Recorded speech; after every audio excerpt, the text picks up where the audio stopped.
mengemis-kemis bahwa Tuhannya mereka itu sama dengan Tuhannya ahli kitab. Katakanlah Tuhan kami dan Tuhan kamu itu satu. Kata Pak Prabowo, sorry ya. Sampai jadi manusia nggak ada ternyata. Yesus tidak pernah ngajari bahwa dia adalah firman dari Allah lalu jadi manusia. Nggak pernah ngajari, itu narasi Yohanes pribadi. Ceritakanlah kisah Maryam. Maryam siapa? Orang mana? Gitu loh. Masa Yesus yang diagung-agungkan ketemu malaikat berpeluh darah? Gak pernah ada orang ketakutan seperti itu. Shalom teman-teman Alomaga, jumpa lagi dengan Alomaga Channel. Ini adalah kelanjutan video diskusi antara Edis dan Ustadz Nafi, yaitu part 2 ya teman-teman. Untuk part 1 teman-teman bisa cek di beranda. Oke, di part 2 ini Ustadz Nafi dengan Edis saling serang narasi. Namun narasi-narasi mereka ini menurut saya sangat pedas. Mungkin bagi teman-teman tidak ya. Tetapi saya selalu dengan mereka karena di antara mereka tidak ada tersinggung. Justru mereka tertawa jika mendengarkan narasi-narasi pedas dari lawan diskusinya. Ini adalah nilai positif menurut saya, di mana antara mereka profesional atau totalitas dalam berdiskusi. Baiklah, bagaimana narasi-narasi pedas yang mereka lontarkan? Mari kita saksikan. Disclaimer, ini hanyalah diskusi, bukan kompetisi yang harus ada pemenang. So, jadilah pendengar yang baik dan bijak. Tuhan Yesus memberkati. Lalu Maria terkejut mendengar salam itu. Dan bertanya-tanya dalam hatinya, apa maksudnya salam itu? Lalu kata malaikat itu kepada Maryam, Maria, jangan takut hai Maria. Ya kan? Engkau akan mengandung dan akan melahirkan seorang anak laki-laki. Dan engkau akan menamai dia Yesus. Kalimatnya bukan, hai Maria, saya mau kasih kamu anak namanya Yesus. Ya pasti Maria bingung nanti, anaknya siapa bos? Anak siapa? Gitu loh. Nah di dalam Quran ceritanya jadi lucu. Dibilang sesungguhnya di situ menjelma menjadi laki-laki di situ. Bukan dalam wujud malaikat di situ. Menjelma menjadi manusia yang sempurna. Kita gak usah ini aja lah. Coba, Wafi, kamu tiba-tiba nongol di kamarnya perempuan. Belum ngomong, kamu udah babak belur. Belum ngomong, saya ini adalah, udah babak belur. Dia pasti udah teriak langsung. Wow, orang kampung udah datang. Nah, di dalam yang Injil itu dalam rupa malaikat. Makanya ada otoritas, ada power di situ. Ada wibawa di situ. Makanya Maria dengar. Nah, di dalam Quranmu yang ngomong itu laki-laki. Ya kan? Bilang, saya mau kasih kamu anak laki-laki yang suci. Namanya adalah Isa. Udah ada namanya.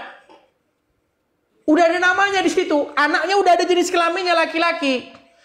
Nah, yang menjadi tidak logis, bagaimana Maryam bisa tahu di dalam Quran bahwa anak itu maksudnya dari dalam kandungannya dan lahir tanpa disentuh. Dari mana dia tahu? Mana ada perempuan yang bisa berpikir ada dia mengandung sendiri? Dapat ide dari mana? Makanya saya bilang penulis Al-Quran seolah-olah Maryam di dalam Al-Quran itu pernah dengar cerita Maria dalam Injil.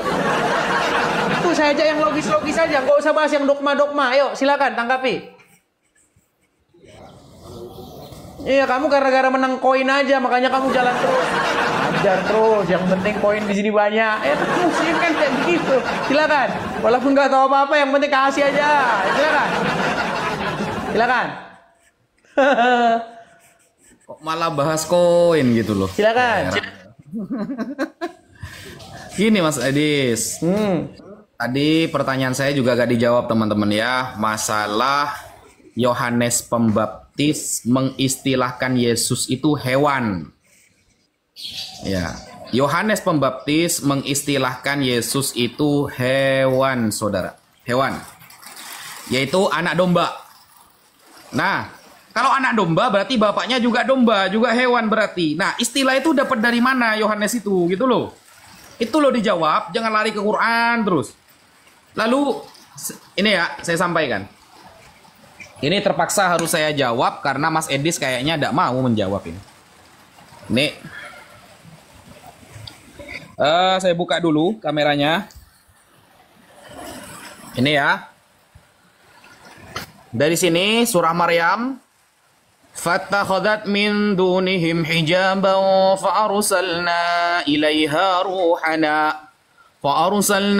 إِلَيْهَا رُوحَنَا فَتَمَثَّلَ لَهَا بَشَرًا سَوِيًّا قَالَتْ إِنِّي أَعُوذُ بِالرَّحْمَنِ مِنكَ إِن كُنتَ تَقِيًّا قال إنما أنا رسول ربك لأهب لك غلاما زكيا.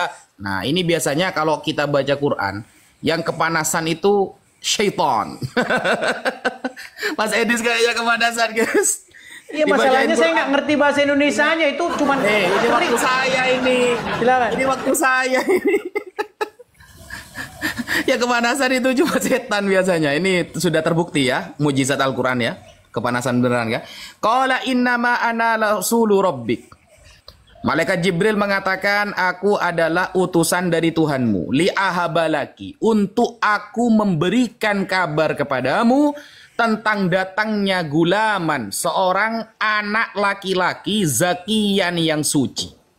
Nah, anak laki-laki zakiyan yang suci. Maksudnya bagaimana? Ini ya. Ini fa'arsala ilaiha ruhana, yakni Jibril alaihi salam. Jelas, Jibril. Kemudian dia fatamatsala laha basyaron sawiya, yang berubah menjadi manusia. Lah, gulaman zakiya ini ya. Bahwa Sayyidah Maryam akan dikabarkan akan memiliki apa? Waladan salihan. Anak yang saleh, tohiron yang suci, minadz dzunub, dari dosa. Nah, kemudian Sayyidah Maryam mengatakan, walam yamsasni bashar, bagaimana saya ayyakunu li gulam, anna yakunu li gulam walam yamsasni bashar. Bagaimana saya memiliki anak laki-laki dan tidak ada seorang laki-laki pun yang pernah menyentuh aku.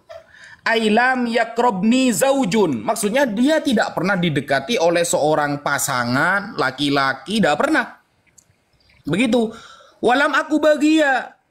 Tetapi aku bukan wanita yang nakal, yang berzina, tidak.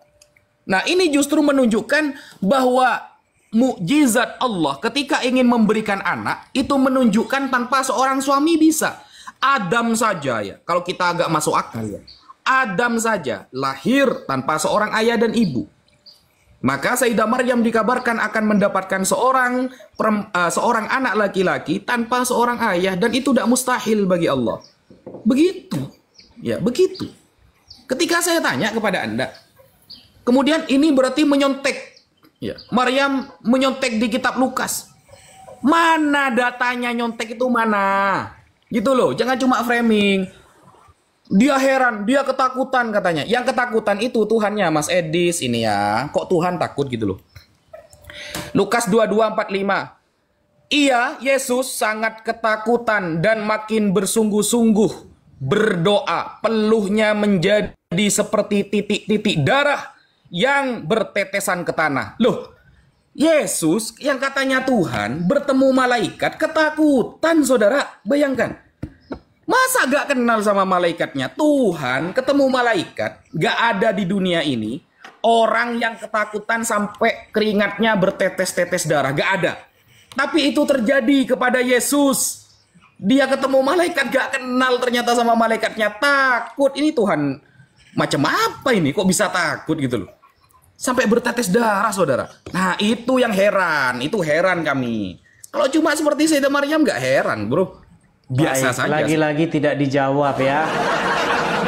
Lagi-lagi lari kemana-mana. Lagi-lagi membahas hal-hal yang sifatnya itu debat kusir dan gak ada hubungannya dengan Islam dan Kristen.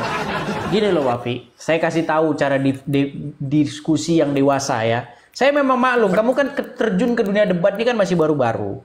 Kamu bahas, Yohanes berkata, inilah anak domba Allah yang menghapuskan dunia. Kalau kamu bilang, Kenapa Yohanes Menghapus dosa mengatakan dunia. bahwa Yesus anak domba? Hubungannya sama Islam tuh apa gitu loh? Kalau Yesus mengatakan bahwa Yesus anak domba, anak dinosaurus, anak apa? Hubungannya sama Islam tuh apa gitu loh? Terus kamu mengatakan bahwa Yesus berdoa sampai peluhnya menetes sebagai titik-titik darah. Di hubungannya sama Islam apa? Coba. Itu namanya debat kusir, Wapi. Saya kasih tahu, ayo diskusi yang ilmiah. Yuk, membahas hal-hal yang ilmiah tanpa dogma. Yuk. Ini udah jelas loh. Lukas menulis bagaimana peristiwa datangnya malaikat Gabriel. Di situ malaikat Gabriel tuh. Nih, coba ya saya hilangin aja diri saya biar kelihatan di layar. Nah, nih, saya bacakan ya, Papi ya. Tuh, terlalu kecil sekali loh. Dalam bulan yang ke-6, Allah menyuruh malaikat Gabriel pergi ke sebuah kota di Galilea bernama Nazaret. Ada tuh, tempatnya ada, kotanya ada. Inilah jelas ini. Ini bukan peristiwa fiktif. Muncul Quran. Dan ceritakanlah kisah Maryam. Yang disuruh nyeritain Muhammad. Yang dia bukan orang Kristen, bukan orang Yahudi, bukan orang Nasrani. Ini nggak masuk akal. Makanya baca bukumu itu nggak masuk akal gitu loh. Masa iya ngomong sama Muhammad, ceritakanlah kisah Maryam. Maryam siapa? Orang mana gitu loh. Cobalah sadar dulu. Lagi pula, Gus Wapi, di Quranmu nggak ada loh. Jibril itu nggak ada di situ. Ruhana yang menjelma menjadi manusia, nggak ada Jibril. Kenapa bisa Jibril? Ya karena di sini tertulis Gabriel. Nyontek lagi. Datanya mana? Ini datanya. Gitu loh. Kemiripan-kemiripan ini adalah sebuah indikasi plagiatisme. Itu diterima di dalam kajian ilmiah, itu diterima. Kemiripan itu indikasi plagiatisme. Gitu loh. Namanya sama, mirip. Maria, di situ Maryam, di sini Maria. Ya kan? Terus yang datang di sini Gabriel, di situ nggak disebutin, lalu dibilang-bilang itu Jibril. Ini logika pertama, coba kamu bantah dulu, Afi. Nih, di situ disebutkan bahwa malaikat itu yang menjelma menjadi manusia, bukan malaikat. Yang dilihat Maryam itu adalah manusia biasa. Dia bilang gini, saya mau memberi kamu anak laki-laki yang suci di situ. Gulaman Zakia katanya, laki-laki yang suci. Udah ada lah, jenis kelaminnya udah ada. Ini saya bayangin, coba kamu pergi ketemu sama perempuan yang kamu nggak pernah ketemu sama dia sebelumnya, ya, nggak pernah ngobrol sebelumnya, baru pertama kali ketemu kamu bilang begini, Dek, apa? Saya mau kasih kamu anak laki-laki. Pasti di dalam otaknya itu begini, maksudnya kamu mau nikahin saya? Atau maksudnya kamu nemu anak gitu, anaknya siapa, Bang? Nggak mungkin perempuan tuh bisa ngomong begini. Bagaimana mungkin saya punya anak tanpa disentuh, sedang tidak pernah laki-laki menyentuh saya? Tahu dari mana kalau maksudnya itu lahir secara ajaib? Tahu dari mana? Maryam tahu dari mana itu? Lagi pula nggak ada di situ sebuah narasi bahwa Maryam itu akan punya anak. Nggak ada. Di dalam Quran tidak ada narasi bahwa Maryam akan punya anak. Yang ada Maryam tuh akan dikasih anak. Nah kalau dikasih anak, kalau dikasih anaknya pasti dari luar rahimnya. Anaknya orang. Justru yang nggak masuk akal, Maryam ngomong, bagaimana mungkin saya punya anak tanpa disentuh laki-laki? Lalu dijawab, hal itu mudah bagi Tuhanmu. Coba Maryam punya ide itu dari mana? Dia bisa tahu bahwa anak itu lahir secara ajaib. Tahu dari mana dia? Logis, berpikir logis. Udah ketahuan itu sebenarnya jiplak ini loh, jiplak Injil Lukas. Hanya saja penulis Quran itu dia menarasikannya nggak mau panjang-panjang, singkat-singkat aja. Yang penting akhirannya au. Abjad puisi kan kayak gitu. Bismillahirrahmanirrahim. Alhamdulillahirabbil alamin. Al-Quran tuh kalau dibaca begitu. Nah cerita Maryam ini kalau kalian baca juga begitu. Akhirannya im gitu. Mana ada orang diskusi akhirannya im. Makanya saya bilang kalau benar-benar kita sadar, sebenarnya Al-Quran tuh jauh dari bisa dipercaya, itu jauh. Silakan. Nggak mau jauh, mau bahas dogma lagi nanti ya, mau bahas dogma. Ayo, jelaskan secara logis yo.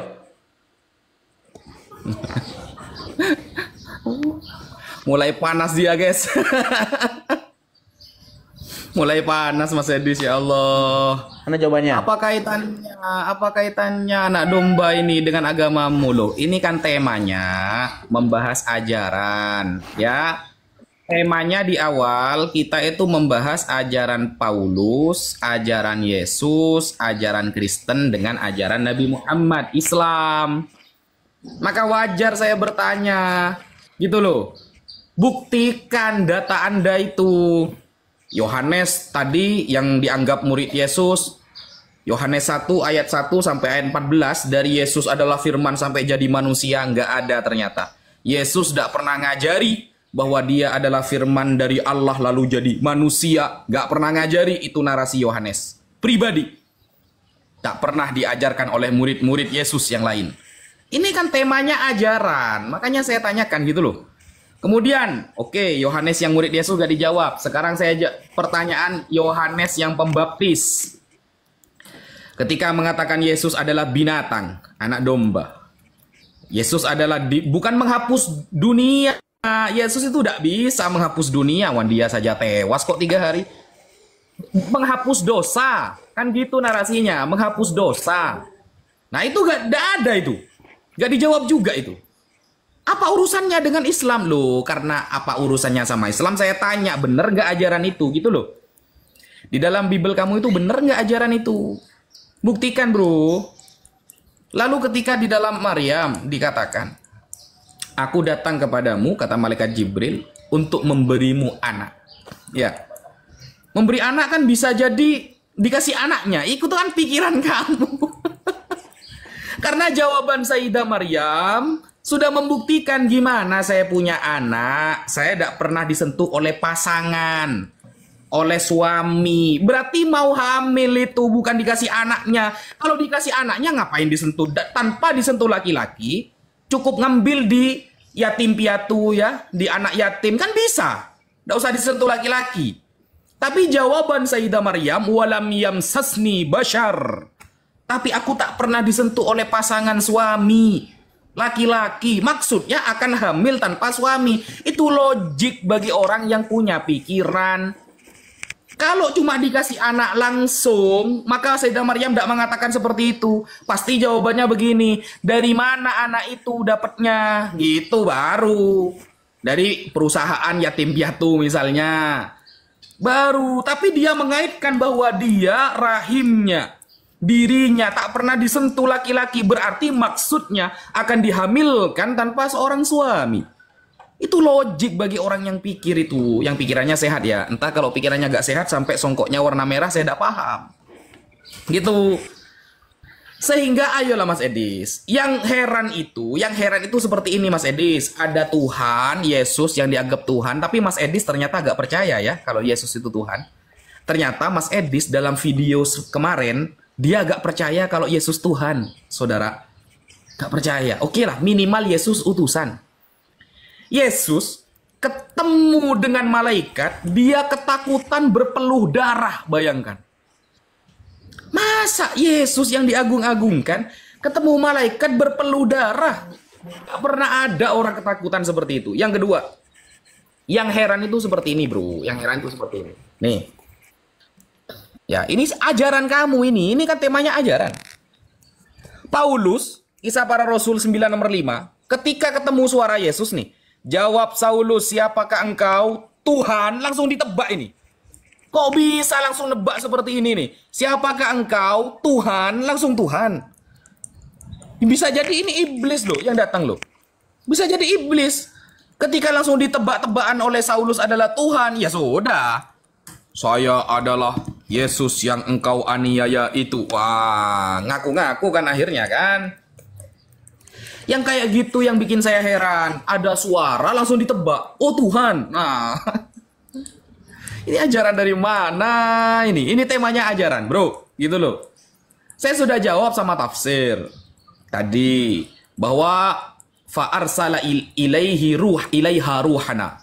Kami mengutus Jibril Kenapa Jibril tidak pernah dinarasikan? Jibril begitu, ruhana, Ruhul Kudus. Ruhul Kudus adalah gelar bagi Jibril. Disebut Ruhul Kudus karena dialah yang mengantarkan kitab suci.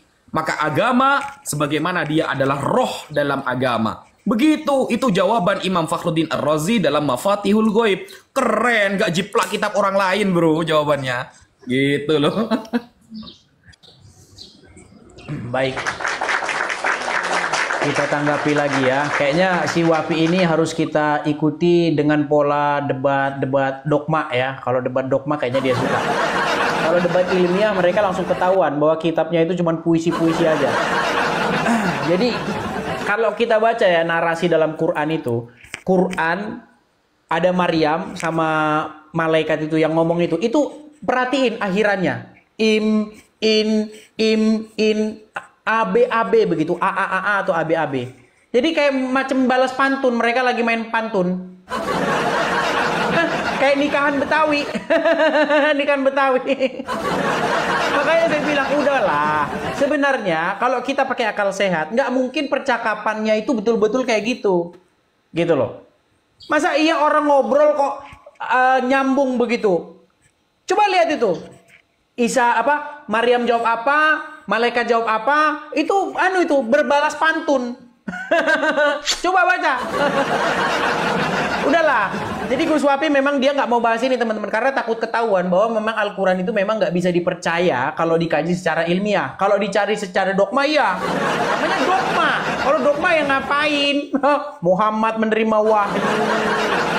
Terus dia dapat wahyu, dia adalah utusan dari Tuhan, Tuhannya orang Quraisy, yang diklaim Tuhannya orang Quraisy inilah Tuhannya orang Yahudi dan Tuhannya orang Nasrani. Quran ngemis-kemis loh. Quran itu ngemis-kemis bahwa Tuhannya mereka itu sama dengan Tuhannya ahli kitab. Katakanlah Tuhan kami dan Tuhan kamu itu satu. Kata Pak Prabowo, sorry Jadi kalau mau bahas yang dogma-dogma nggak apa-apa, saya turutin. Nah terus dia bilang begini. Dikatakan begini, apakah Paulus ya dan ajaran kitabnya itu ada kaitannya dengan Islam? Paulus mengajarkan begini, di dalam Quran nggak pernah disebut Paulus. Gus Wapi, Paulus tuh nggak pernah disebut loh. Kalau memang Paulus biang keladi, ya, yang kalian musuhi, yang kalian ini, kenapa Allah sama Muhammad lupa nggak nyebut? Makanya saya sarankan supaya Muhammad dan Allah minum Sangobion. Gimana sih? Kalian gini loh, kamu nyalain Paulus, tapi Allah dan Muhammad nggak pernah nyebut. Coba, ini gimana kita mau diskusi kayak begini? Ya kan? Nah, terus kamu bilang begini.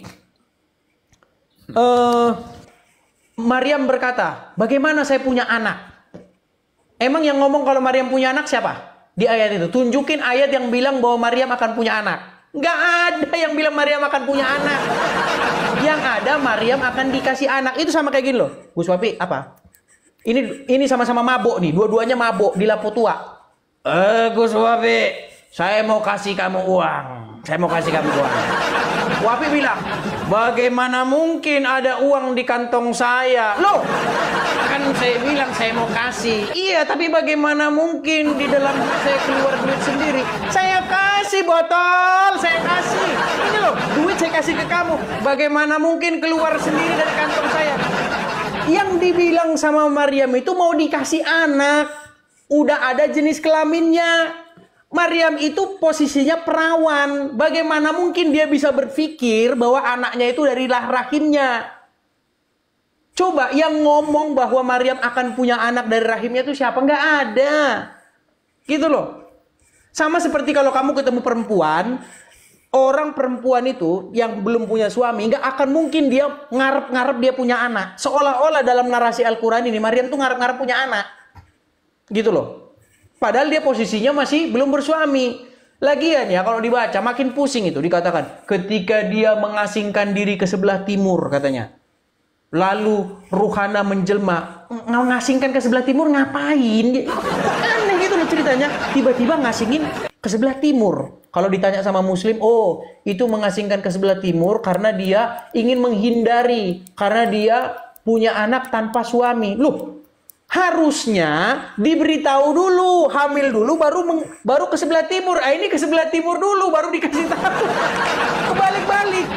Terus itu juga bertentangan dengan surat Ali Imran ayat 45. Di dalam surat Maryam, yang datang kepada Maryam itu ruhana, satu orang, ruhana. Tapi di dalam Maryam, surat Ali Imran ayat 45, yang datang para malaikat, direvisi. Direvisi itu kata-katanya beda lagi. Kalau di dalam surat Maryam kata-katanya innama ana rasulul li ahaba laki gulaman zakian, tapi di dalam Ali Imran 45 wa its qala malaikatu. Bingung, jadi bingung, direvisi. Karena bingung tadi itu direvisi lagi, makanya sampai sekarang masih di situ dua-duanya. Nah, coba silakan. Yo. Dijawab, Papi, dijawab. Jangan lari kemana-mana. Nggak disentuh sama sekali. Yang penting koin jalan terus, kata Papi. Silakan. Bismillahirrahmanirrahim. Ini saya jawab dulu ya. Bosen dengerin framingan terus isinya. Nangis dia, udah mulai curhat dia. Ini ya. Bismillahirrahmanirrahim. Hati-hati kepanasan ya. إذ قالت الملائكة يا مريم إن الله يبشرك بكلمة منه اسمه المسيح. Ya, ini dikasih kalimat yang namanya nanti Al-Masih. Al-Masih siapa? Isa bin Maryam wajihan fid dunya wal akhirati wa minal muqarrabin. Idh qalat, tatkala berkata al malaikatu malaikat. Dinarasikan dalam Maryam, malaikat ini adalah Jibril. Ya Maryam, wahai Maryam, innallaha, sesungguhnya Allah, yubashiruki, akan memberi kabar gembira, bi kalimatin, dengan sebuah kalimat, minhu, dari Allah, ismuhu, yang bernama Al-Masih Isa bin Maryam, yang beliau adalah wajihan, terkemuka, fid dunya wal akhirah, di dunia dan akhirat. Nah, di sini dijelaskan Mas Edis, semuanya dijelaskan bahwa ini akan diberikan anak. Maksud diberikan anak adalah bahwa Sayyidah Maryam akan hamil tanpa seorang suami. Mau tidak mau, Anda harus percaya Mas Edis, bahwa cerita tentang Maryam itu hanya ada satu dalam sejarah. Tidak ada orang yang bermaryam dua, yang punya anak tanpa suami dalam sejarah. Otomatis, yang diceritakan Al-Quran dengan Bible adalah satu oknum. Tetapi, mana yang benar? Apakah Yesus yang lahir di kandang domba? Atau Nabi Isa yang lahir di bawah pohon kurma?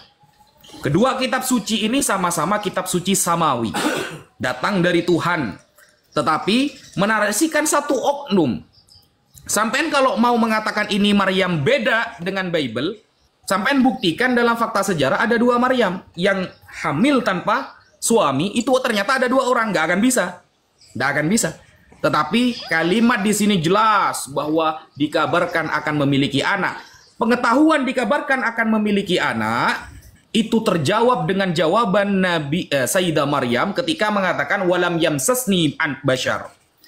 Walam yamsasni bashar. Aku tidak pernah berkumpul, bersenggama, tidak pernah berhubungan intim dengan laki-laki, disentuh sama laki-laki, maka itu menunjukkan hamil, bukan dikasih anak langsung besar, bukan. Beda dengan Sayyidah Halimah, ya. Kemudian Mas Edis tadi mengatakan, kalau kamu menolak Paulus, ya, kamu kan menolak Paulus. Nabi Muhammad, kalau memang Paulus itu adalah penyesat, kenapa Nabi Muhammad tidak pernah bercerita tentang Paulus? Saudara, Yesus saja tidak pernah cerita Paulus.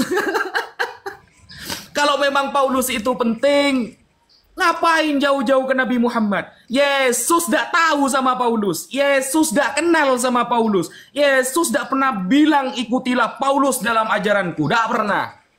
Yesus saja yang Tuhan tidak pernah cerita Paulus. Padahal tulisannya mendominasi di dalam perjanjian baru, saudara. Tulisannya lebih banyak kalamnya Paulus daripada Yesus sendiri. Bayangkan. Ini bukan kitab suci Yohanes, bukan kitab suci Markus Lukas, bukan kitab suci Yesus, tapi ini kitab suci Paulus, namanya Perjanjian Baru. Kenapa? Karena Yesus tidak pernah cerita Paulus. Murid-murid Yesus tidak pernah mengajarkan ajaran Paulus. Tapi ternyata tulisan Paulus lebih tebal, tulisan Paulus lebih diikuti, tulisan Paulus lebih ditaati daripada perkataan Yesus yang bertinta merah, saudara. Jauh-jauh ke Nabi Muhammad, terlalu jauh, bro. Yesus yang setingkat Tuhan nih, ya, yang katanya ada Roh Kudus nih, gak kenal sama Yesus. Sama Paulus gak kenal. Kok malah jauh-jauh ke Nabi Muhammad yang beliau adalah basyarun la kal basyar, bal huwa kal yakuti bainal hajar. Nabi Muhammad manusia biasa, tapi seperti apa? Permata di antara para batu. Biasa dong. Yesus saja tidak pernah cerita Paulus. Oh, jauh-jauh ke Nabi Muhammad. Hajar itu, bro. Ubur-ubur ikan lele, jangan kabur, le.